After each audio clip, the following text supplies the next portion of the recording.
Want to do better? Then it's time to change the story. Welcome to our show about new visions currently transforming the world through the confluence of art, tech, and innovation.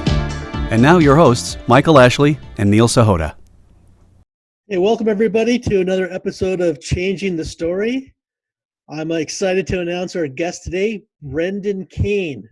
He's an innovation strategist for Fortune 500 corporations, brands, and celebrities. He helps them unlock value and transform their businesses. I know he's done some amazing work for Taylor Swift and Katie Couric. He's also the author of 1 Million Followers, where he took upon a challenge for himself to see if he can get 1 million followers on Facebook in just a month. So welcome to the show, Brendan. Thanks for having me. I really appreciate it. Thank you for being here, Brendan. So as a visionary, what is the story that you want to bring to the world? Well, I think that my mission is that I feel like there's people all over the world that have the ability to transform it in a positive way. And I think that those stories of those people is really the potential to make the world a better place and to do it at scale in the quickest time period possible. So my mission really is in story is how do we get those voices heard? Because we live in a world where there's 60 billion messages sent on digital platforms each day. It is not always the people that are worthy enough or the people that have the ability to transform one element of society or culture or the environment, whatever it is, they're not being heard right now. And they have a powerful solution, a product, a service, or a story. So for me, and everything that I focus on is how do I amplify other stories to drive success? It's less about the story that I have to tell and more about how I give people the tools to amplify their message so that they can have the impact that we all need. Go ahead, Neil. I was going to say that's really, really important work, especially these days where it's tough to get oxygen to tell your story. I mean, what are some of the common challenges you see people have?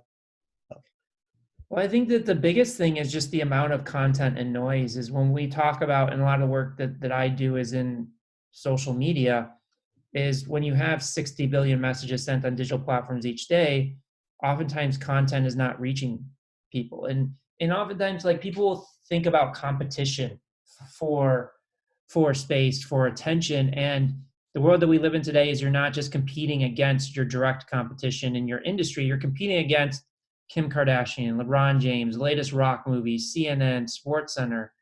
And that is one of the biggest challenges is that as you're fighting against all this noise and you have to find a way to overcome that and stand out so people will pay attention to you. And also the element of storytelling has shifted dramatically over the course of the years because of the amount of information that's pushed. The attention span of the average person is very short. Like I firmly believe that we live in a 3-second world. If you cannot capture somebody's attention in 3 seconds, they're not going to pay attention to the rest of your story.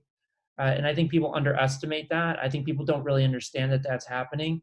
So I think that that's one of the biggest challenges and a lot of the work that we do with our clients is to help them stand out in this crowded market and to capture that attention in the short time that we have. I completely agree with you. I think people's attentions are short, and it's very interesting that the work you're doing very much dovetails with this episode. I mean, with this whole podcast, the stories that we're trying to tell now. And so I wonder from you, because of the unique time that we're in right now, COVID-19, what are some of the stories that have touched you the most that you're experiencing? What are the stories that you feel like need to get out there? I think that the stories that personally resonate with me have nothing to do with the COVID-19 and more about how you, and the information that I'm attracted to is, and the stories I'm attracted to is how can you deal with difficult situations? How can you persevere? To me, that resonates. And I can just give you an example is one of my favorite podcasts is the Joe Rogan Experience. I think he's probably one of the best in the business, and it shows with the results that he had. And there's one clip that I've personally listened to probably 3 times, and I've sent it to multiple people, and it's a story. It's a clip with a former Navy SEAL, and he talks about how he approached getting through the Navy SEAL training and how he also coaches people to get through it. And he says, you've got to make your world small. is like Navy SEAL training is 180 days. If you go in there and you think about the breadth of that 180 days, you will quit. And him going back to be an instructor there, he had the ability to ask people why did they give up, because people, to do Navy SEALs, the Navy SEALs program, they'll pass up Division I scholarships, they'll pass up huge job opportunities to do it, and then they get there and they give up. So he asked them, like, why do you give up? And he said like 95% of the time it's because people say they're overwhelmed. And he said, you've got to make your world small. And he dives even further. He says during Hell Week, which is, I think, a 5 or 6 day time period where you only get to sleep for 2 hours. It's just miserable. It's very difficult. And he said that the way that he got through it and the way that he coaches people is they are forced to feed you every 6 hours. So you just got to tackle it in 6 hour increments. And in those types of stories, to me, are far more powerful and valuable than what's happening with the latest test. How many people are dying? How many people are getting sick? Or like what we were talking before this episode, the mayor of LA telling people to snitch on other people. That's not the stories that we need today. We need stories of how we can overcome difficult situations that we find ourselves in, because that's really what's going to push us forward. That's what's going to make us stronger. And that's also the beauty of the human race, and especially living in America, is we have an entrepreneurial spirit. We have an innovative spirit. Is these challenges that we face, the people that decide to push forward instead of pulling back, that's really going to set, the successful people from the people that are just the followers or don't make anything coming out of the situation. That's really interesting because, there's an old saying, I can't remember who said it, that life is not, a path to a destination. It's a journey to the never-ending horizon, right? And you get there one step at a time. But when you want to share something or explain something, or whether it's a product, idea, whatever it might be, part of that storytelling needs to be sharing your journey and how you got there. Do you think, or have you found that's really a powerful step to take? 100%. I mean, it's not easy. I mean, being, especially for me, patience is a difficult thing. It's something I've had to learn over the years. But I firmly believe is, taking things step by step and, sharing what you learn along those journeys. Journey is extremely valuable. And I can just remember back, like, early on in my career when I was doing all these deals, working with these big celebrities and corporations, my father kept telling me, is like, you have the amount of experience that you're accumulating is far, far more vast than anybody that's just working at a corporation or a company. And I couldn't see it. I was like, I don't know what you're talking about. Like, I'm just doing this stuff because I want to build businesses and things of that nature. But the position that I'm in now and the work that I do with clients, it's all predicated off the journey that I've had up to this point, the things that I've learned and the failures and the successes. That's what allows me to effectively help other people along their journey to tell their story.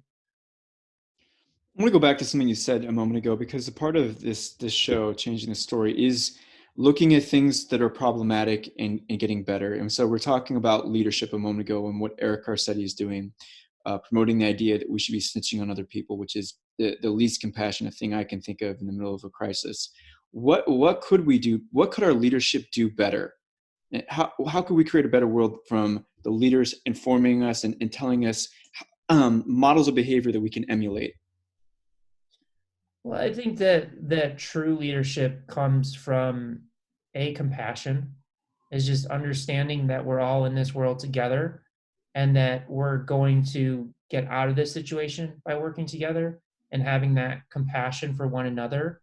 Snitching on other people is the farthest thing from compassion that you could get to.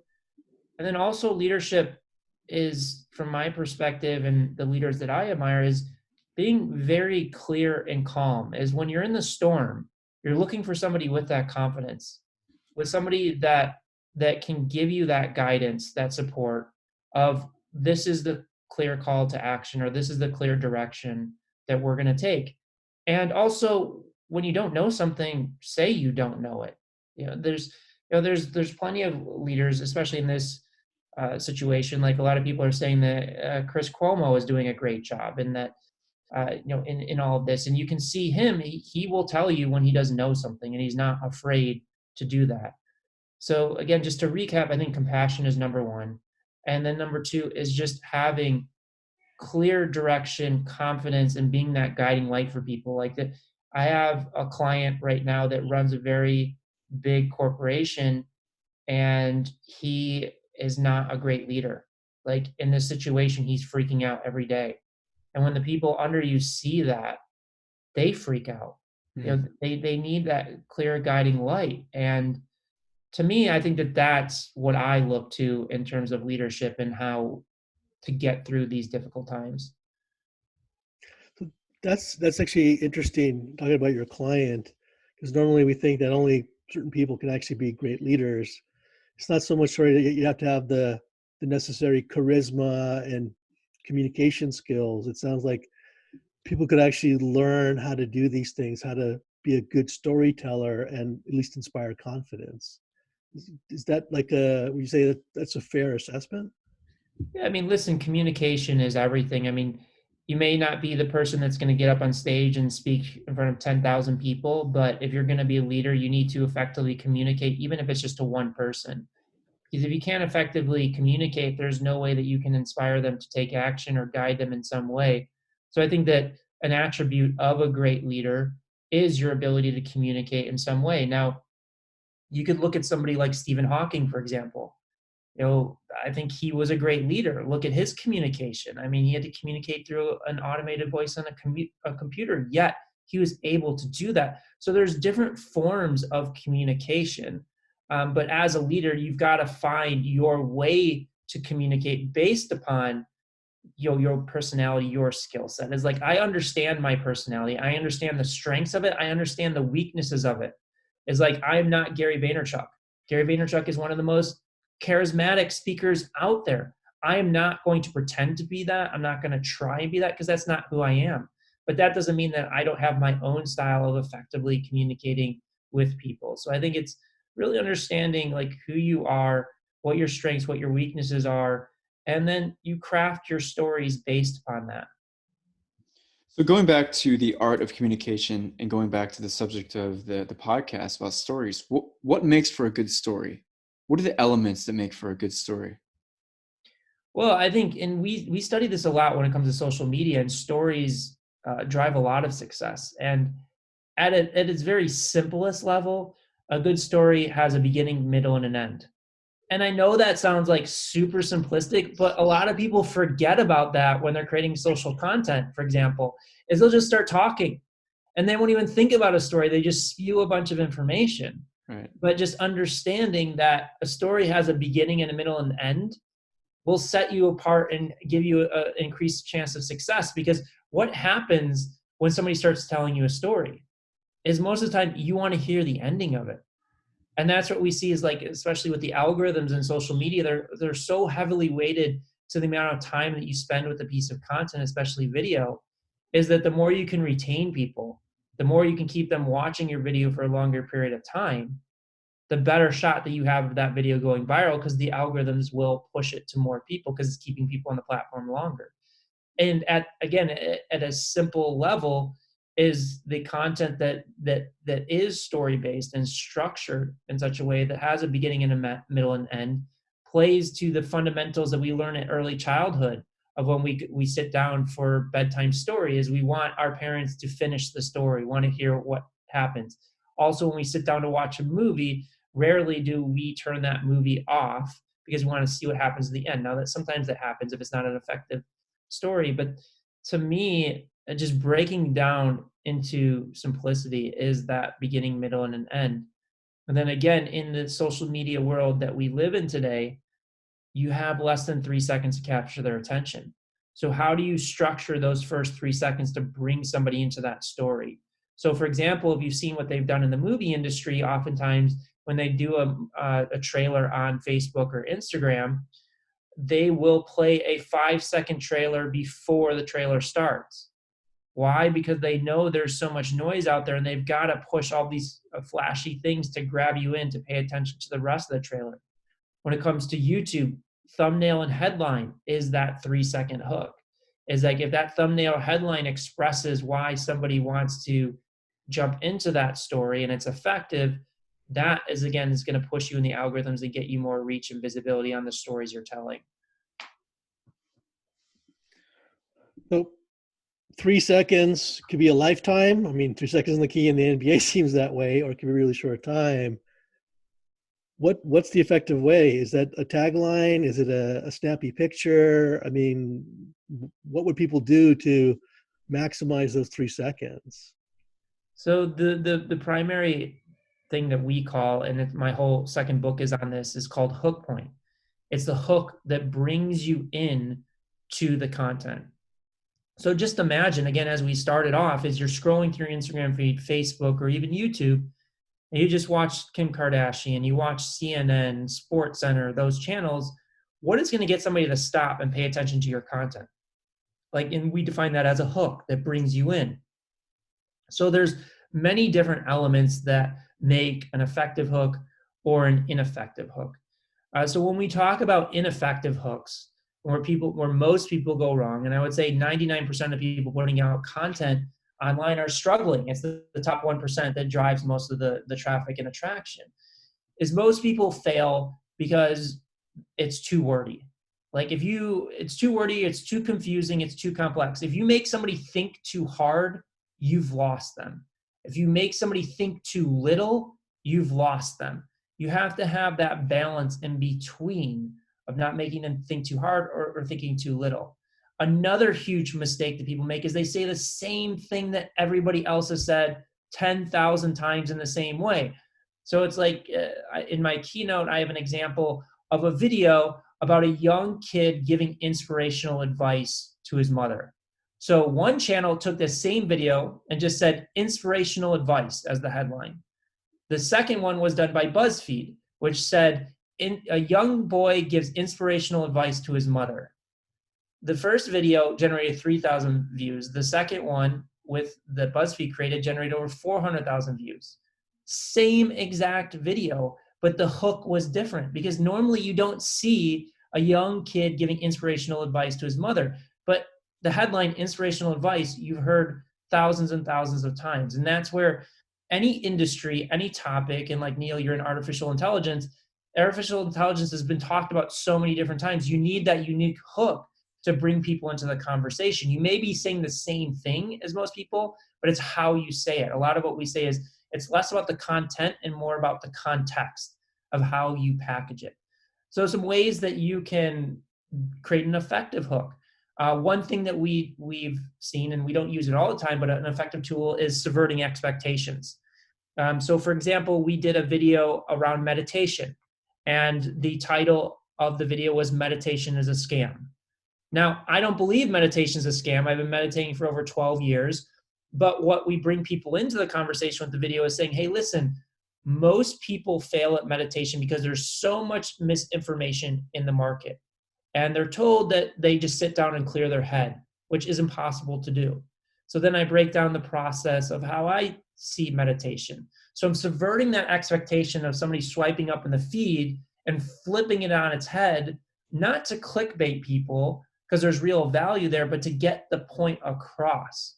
So that is an effective way to do it. And then we also see people coming up with interesting insights and how they leverage their insights in specific formats. So for example, one of the top YouTube channels today is a doctor called Dr. Mike. And what he does so well in his most viral videos is it's a real doctor reacts to Grey's Anatomy.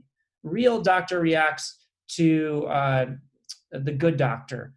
And the reason that works is he's making it more general for the overall audience. Is even if you don't know who Dr. Mike is, you want to see how a real doctor reacts to these shows. And these shows have huge fan bases.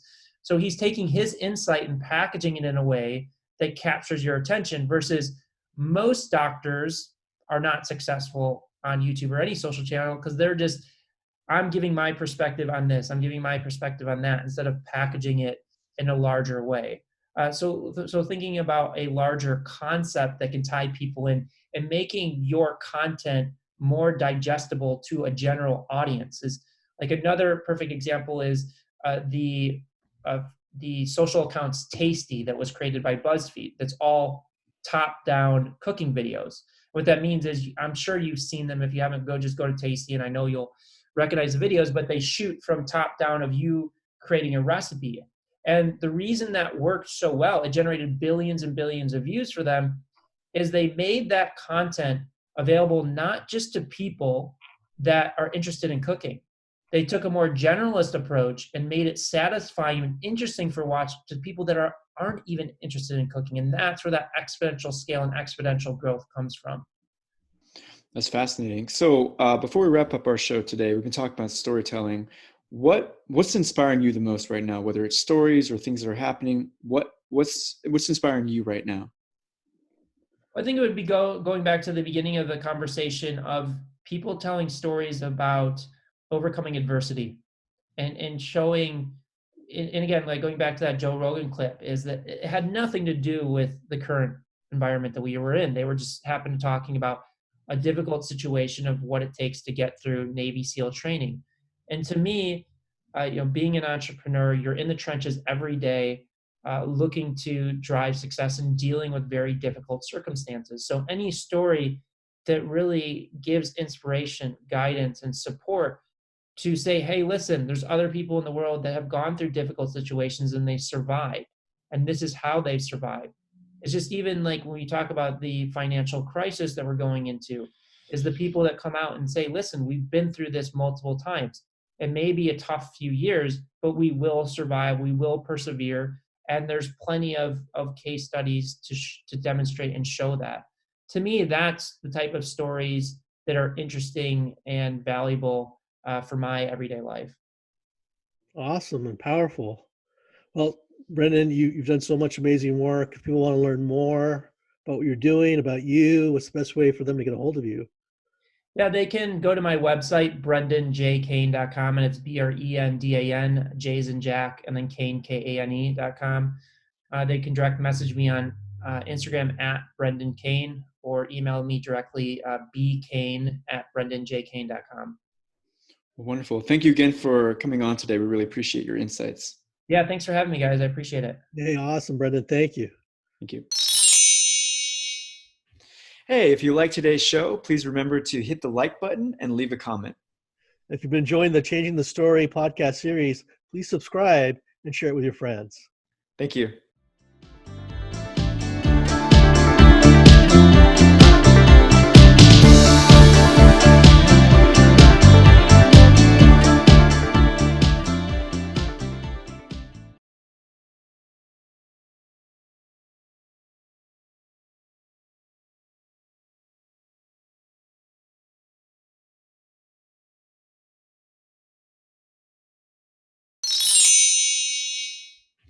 Hey, if you like today's show, please remember to hit the like button and leave a comment. If you've been enjoying the Changing the Story podcast series, please subscribe and share it with your friends. Thank you.